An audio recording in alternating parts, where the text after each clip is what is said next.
Welcome back to the Inside Games Roundup, the only gaming news variety show brave enough to write our own scripts from scratch rather than AI. Not even really an AI jab in that one. Marathon developers Bungie admitted they did an oopsie and used another artist's work without permission. Well, that's like the fifth time. And that's also kind of funny because I met several people playing Halo that claim to use my mom without permission. That's kind of weird. Little aughts riff for you. We got a lot more on this week's Roundup than finger wagging at Bungie, even though that's a beloved pastime. Star Citizen has invented an entirely new way to overcharge for in-game items. Yes, they've done it. Assassin's Creed Shadows, another game people love to hate for some reason, didn't deliver the blockbuster retail performance Ubisoft needed it to. And believe it or not, Death Stranding 2 seems to be testing better than the original game. Well, no shit. We were all waiting for Troy Baker in kabuki makeup to be shredding on an electric guitar. It's obvious in hindsight. Let's kick off the roundup by throwing to the one Inside Game staff member that has an absolutely beautiful hindsight, if you know what I'm saying. Brian Garr. Y'all gotta pay for my OnlyFans if you want to see my hindsight. And not the free tier either, the monthly charge. All right, let's talk about Star Citizen first off. And guys, stop the presses because we got another story about Star Citizen's latest money grab. And boy, hold on to your seats because even for Star Citizen, this is really bad. So this kind of started with Reddit user Hoffenblood, who noticed that the game is selling weapon kits known as bomb racks. Seems pretty standard for flying a starship. You need some bombs. They're selling them for as high as $55 for a 6-pack of bombs. So yeah, the game is charging you money for in-game weapons. They aren't even reusable in-game weapons. As Raffenblood noted, every last thing in this game is going to be paywalled if this is the direction. Guess it's easier than waiting until you finish the game, yeah.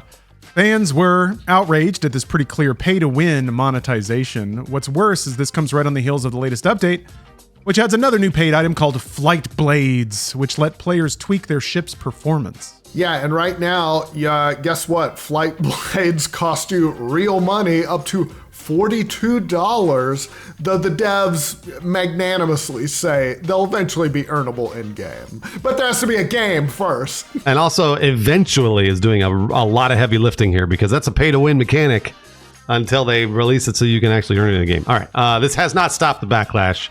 Obviously, many players very understandably accusing developer Cloud Imperium, which is already sitting on over $800 million in crowdfunding, of monetizing gameplay features that should be free and even in some cases pay to win. Yeah, all of this is extremely ironic. I suppose that's one word for it, considering Star Citizen's sales pitch way back in 2012. It was a simpler time back then. As Reddit user Blooded Recon put it, remember how they sold Star Citizen's funding model as a way to get away from cash-grubbing publishers making everything behind a paywall? I do remember that. Pepperidge Farm remembers. Yeah.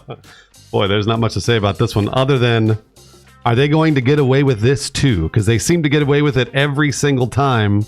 And everybody reports on it, everybody gets mad about it, and then they raise another $100 million. So I don't know. Star Citizen keeps doing it. And we always talk about it whenever we talk about Star Citizen. Those whales keep giving.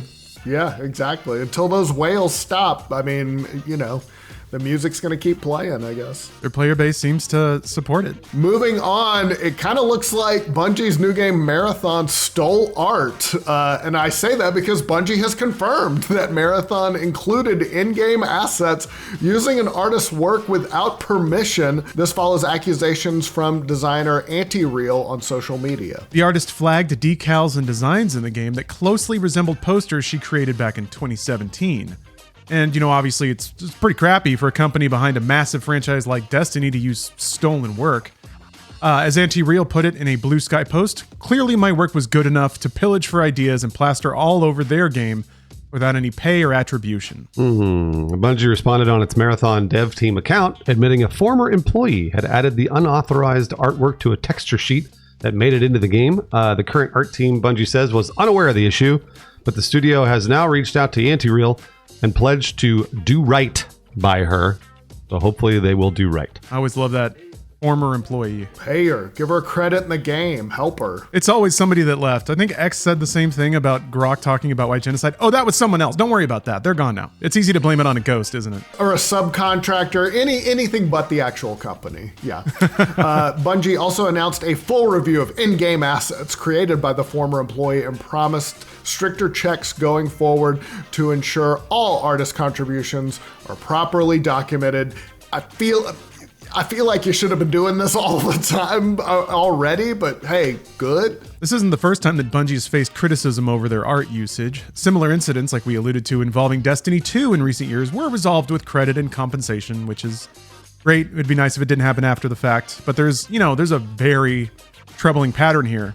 What frustrates me is like, I can see a world where this happened somewhat innocently, that like somebody went out onto the internet, put together a mood board of all the designs they wanted, and then just by looking at that, like they either recreated it without knowing that they did, but they should be working with some of the world's most premier talent with the budgets that they have.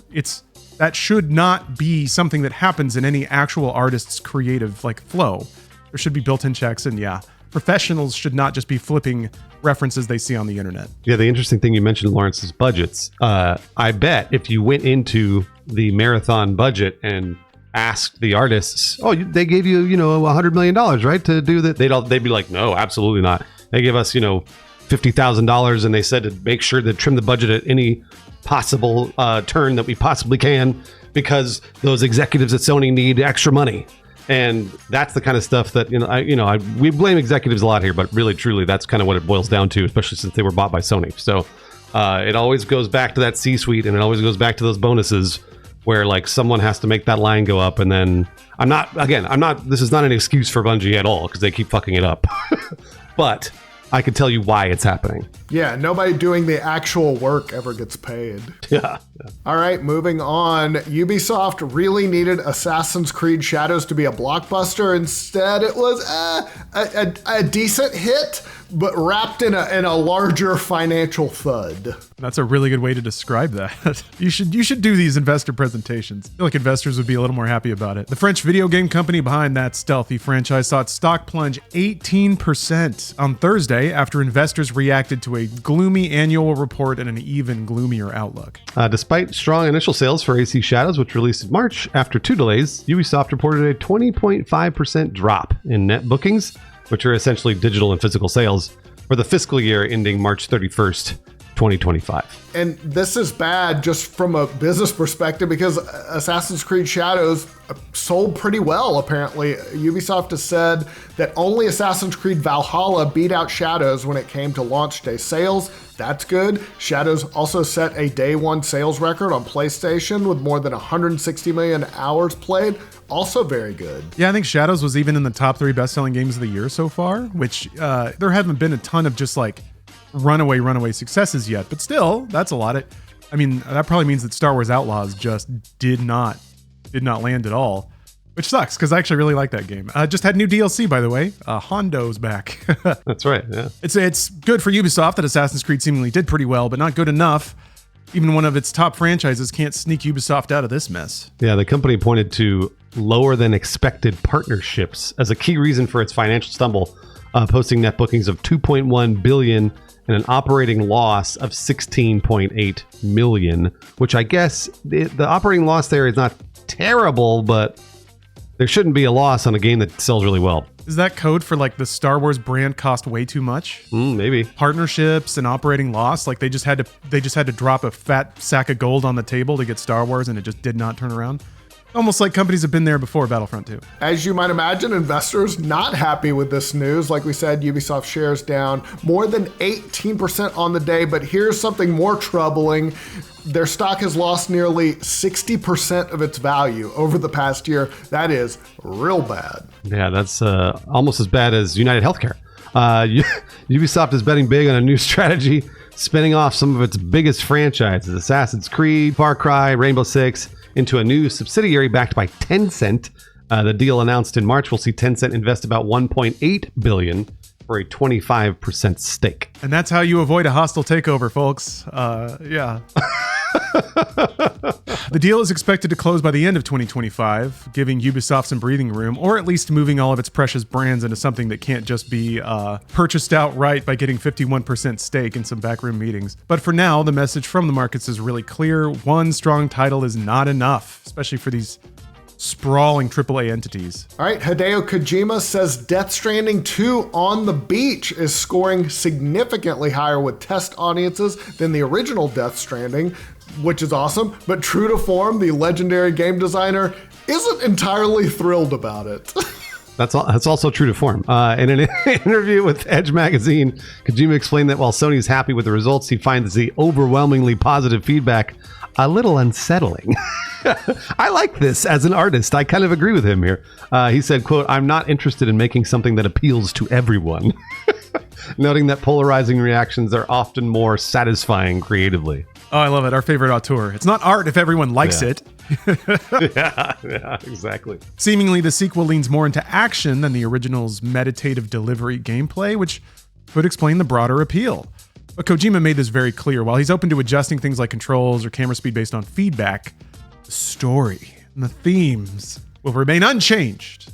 Pure from the source. And in the same interview, Kojima indicated that he's been thinking more and more about his legacy since turning 60 and recovering from a serious illness during the pandemic.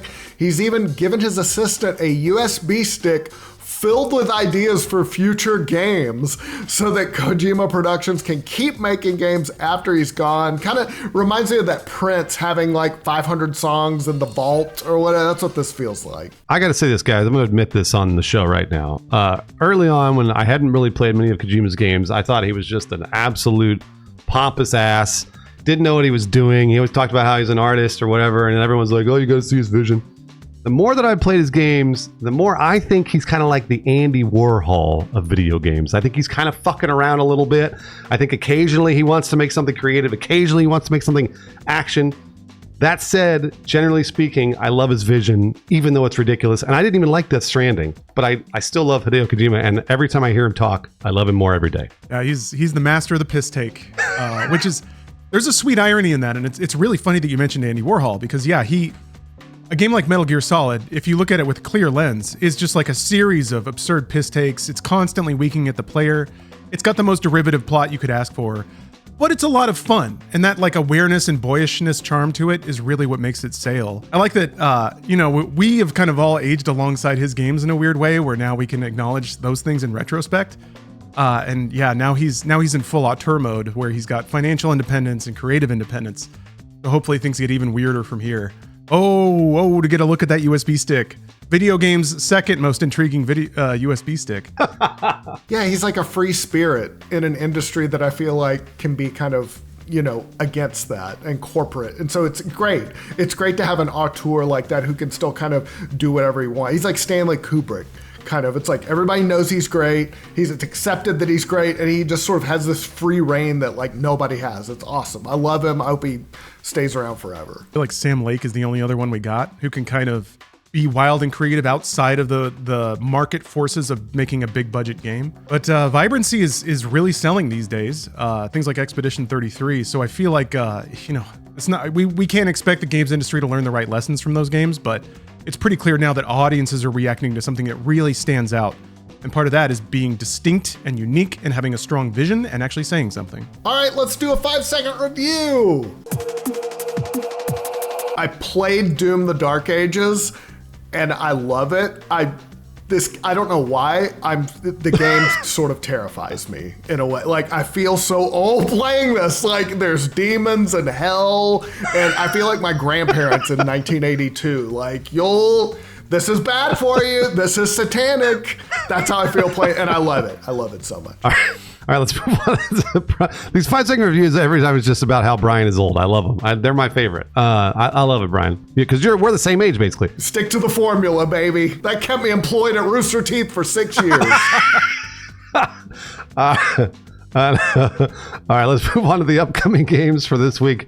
Up first, Kathy Rain 2, Soothsayer. In this point-and-click urban thriller, down-and-out private eye, Kathy Rain will embark on her most dangerous case yet, the pursuit of the notorious serial killer known as the Soothsayer. Find clues, gather evidence, connect the dots, and confront the murderer before the hunter becomes the hunted. It comes to PC May 20th. Next up, Roadcraft. Yes, we're putting craft on the end of games like it's 2002 again. As the leader of a company specialized in restoring sites devastated by natural disasters, use your construction machinery to restart the local industry. Man, they make video games about everything now. I love it. Clear debris and faulty equipment. Wow. Rebuild roads and bridges damaged by weather and much more. Awesome. Roadcraft comes to PC, PS5, and Xbox Series on May 20th. Next up, Teenage Mutant Ninja Turtles, Splintered Fate. Unleash the turtles in a roguelike quest to rescue Splinter from the Foot Clan, master ninja skills, unite in bodacious co-op gameplay, and conquer iconic NYC locales. Comes to the PS4 and the PS5, May 20th. Guys, settle in. There's a lot more video games that Brian picked here. I don't know why he picked a lot of these, but here's the next one.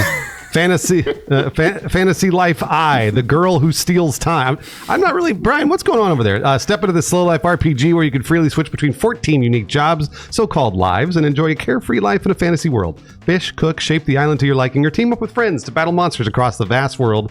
It comes to basically every platform on May 21st. All right, we're switching it up. This next one sounds badass. Blades of Fire. From the award-winning studio Mercury Steam. Oh, okay, you got my attention. Comes a new action-adventure where you forge your own weapons and face fierce enemies in a unique combat system. Join Aran Delira on his journey to find the real purpose of his fate. Blades of Fire comes to PC, PS5, and Xbox Series on May 22nd. First of all, I won't accept this Fantasy Life slander. I played the first one on the 3DS, and it was good. I'm sure you did. I knew you did. Just for the record.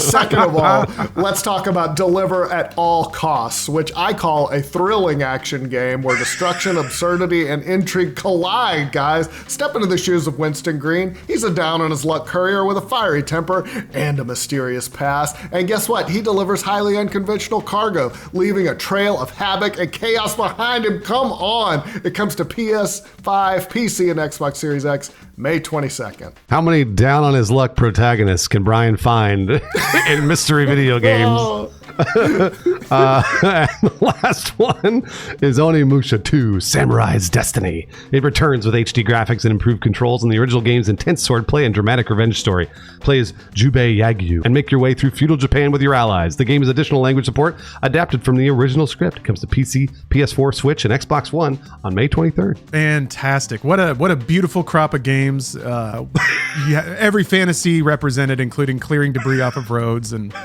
tilling the earth. As we reflect on the vibrance in video games, we'd like to offer a tip of the hat to our compatriots in games media over at Giant Bomb.